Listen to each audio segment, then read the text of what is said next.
Conservative Party leader Pierre Poilievre is once again taking aim at Prime Minister Mark Carney's personal wealth and making allegations about possible conflicts of interest. This comes after the Ethics Commissioner disclosed some of the details of the assets Carney placed in a blind trust. And Carney has also set up a series of conflict of interest screens designed to prevent him from making decisions to the benefit of his former employers. We finally got a look at the Prime Minister's many financial interests. There is a cornucopia of conflicts of interest in these investments, like we have never seen before from a Canadian Prime Minister. Carney's assets are worth millions of dollars spread across dozens and dozens of companies, but the blind trust and conflict screens meet ethics standards, and they are consistent with the past practices of Liberal and Conservative governments. But we're going to start there with the Power Panel. Lisa Raitt is a former Conservative cabinet minister. Brad Levine is a former national campaign director for the NDP. And here with me in the studio, Vandana Cotter was an advisor to former Prime Minister Justin Trudeau. Good to see you all. Brad, let's start with you. What do you make of this? We knew Mark Carney has means. He's a successful business guy. He's complied with the law. And now that we have some details, a call for him to sell everything because he's in a conflict of interest. What do you make of it? Well, it's interesting listening to Mr. Poilievre come out and provide a new standard for him to apply to Mr. Carney, that similar standards, for example, Nigel Wright, former Chief of Staff to Prime Minister Harper, when Mr. Poilievre was in that government.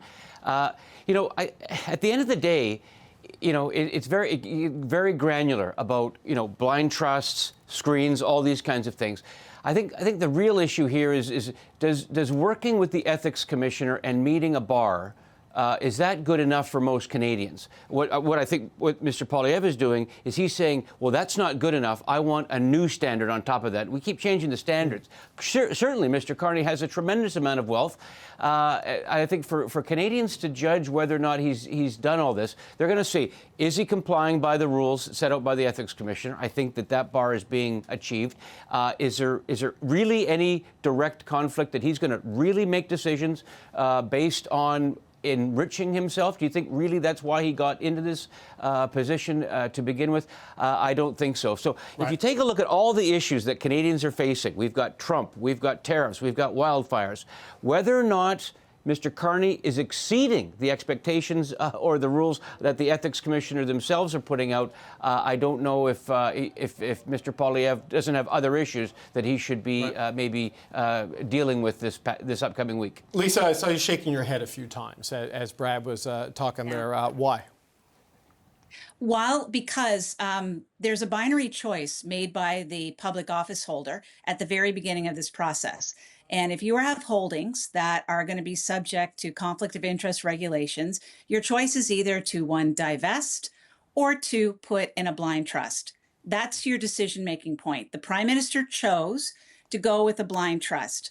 As a result, everything that flows from that moment in time, I think, is fair game in terms of questioning whether or not the blind trust is holding, whether or not the conflicts are things that can be managed, because it is put to him, and I'm being very clear on this, he made the choice to not divest. That is one of the options that is given. If you don't take that option, you do open yourself up to criticism and to being watched as to how clearly and quickly and safely these conflict of interest holds or these contract of interest screens are put in place. I think it's completely legitimate for Pierre to point it out. I think it's legitimate for him to point out the fact that they could have divested as well as easily and avoided all of this discussion, but he didn't. But the blind trust counts as divestment under the Accountability Act, right? You can divest in one of two ways, it says in the legislation, sell or use a blind trust.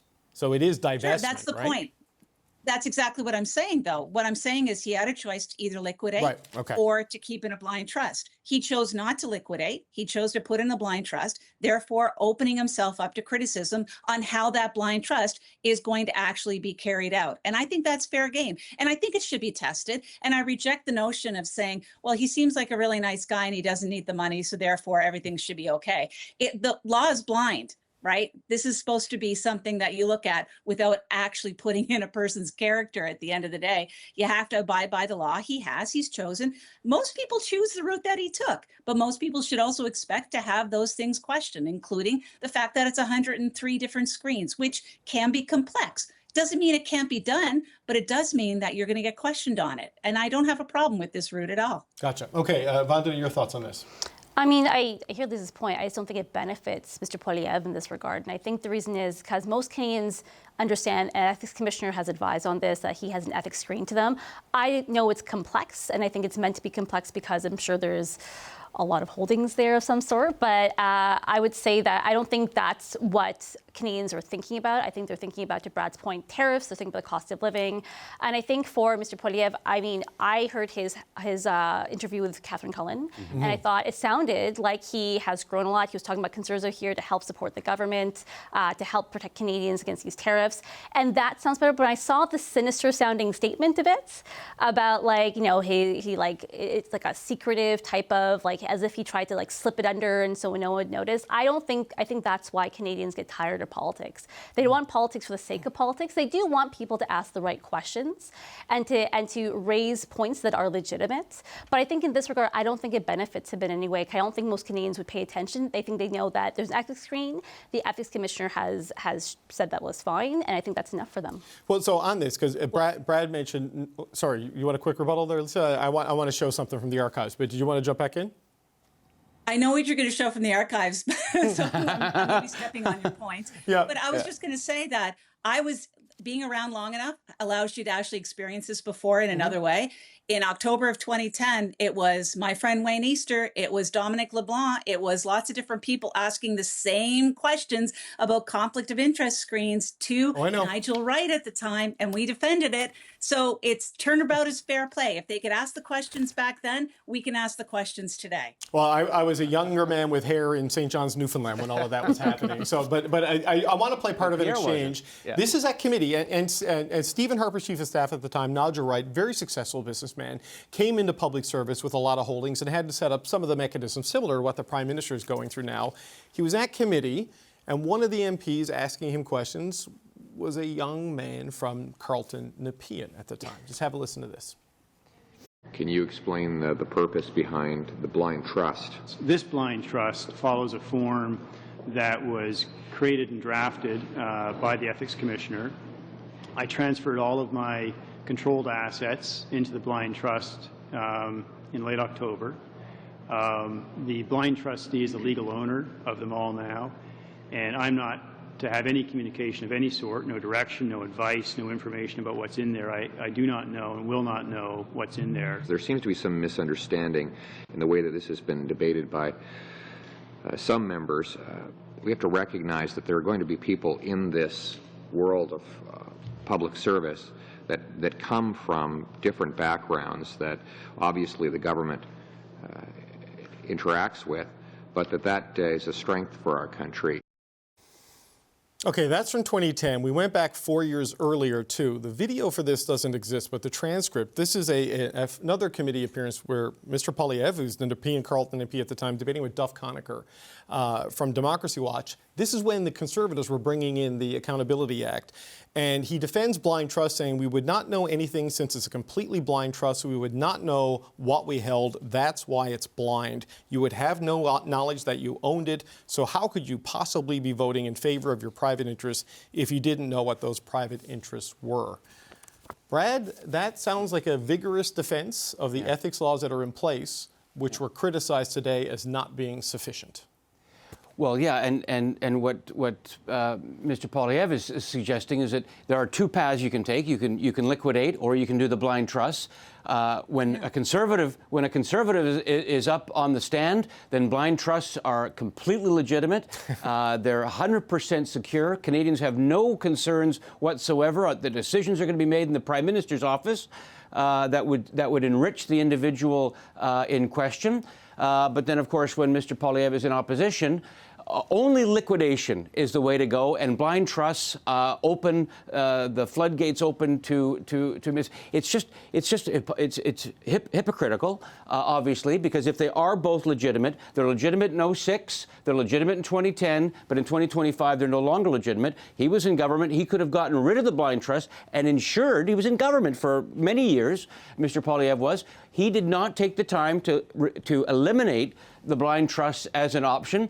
Now we've got two options on the table for Mr. Carney. He chose the blind trust route, and unfortunately for Mr. Poilievre, that's not convenient politically. So he now has to criticize it. But what he can't do is suggest that blind trusts are good for Mr. Wright, Mr. Nigel Wright, back in 2010, but they're no longer legitimate for the Prime Minister. Maybe he could make the case that for staff there's one set of rules and electeds there's another set of rules. But Mr. Poilievre, after all the years in government, never made that case. And I think Canadians are just going to put up their hands and say, listen, as long as the Ethics Commissioner is there and he's abiding by the rules, they're probably not going to have too big of a deal with it unless they already had a problem with him being rich. They probably didn't vote for him back in the federal election anyways. You know, Vandana, I take Lisa's point that the Liberals played silly bugger in the past, so they can expect some, you know, that is the way partisan politics work. But, you know, it's important for Canadians to have a sense of, like, the ethics guidelines that the public office holders are expected to comply with. And I go back to that Nigel Wright exchange in 2010.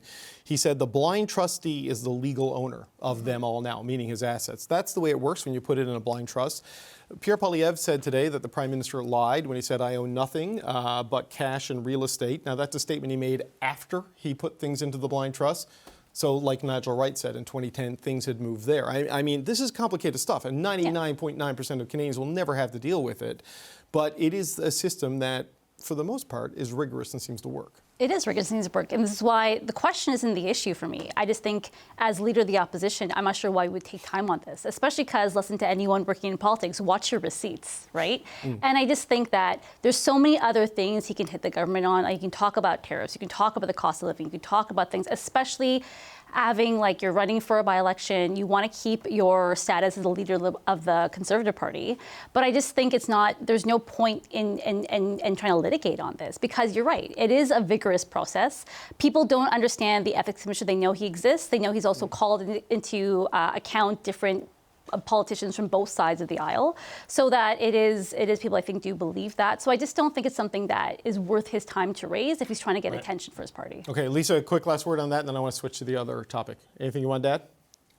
Yes, of course it's worth his time, because there is going to be mistakes made in the next 2 years, and he gets to point back to this point in time when he indicated that this was going to be problematic. And number two, I know that we've gone down the path of judging Mr. Poilievre on everything he said in the past. When Minister LeBlanc comes forward and defends the choice of the Prime Minister, I hope that you read back to him his Hansard when he went after Mr. Wright on exactly the same topic, and ask him whether or not it's something he should be doing. Is it hypocritical of him now defending the Prime Minister when in fact he went after Mr. Wright in the past? And I think if you're going to do that, then that's fair ball. If not, you're beating up on Conservatives where they don't need to be beat up on.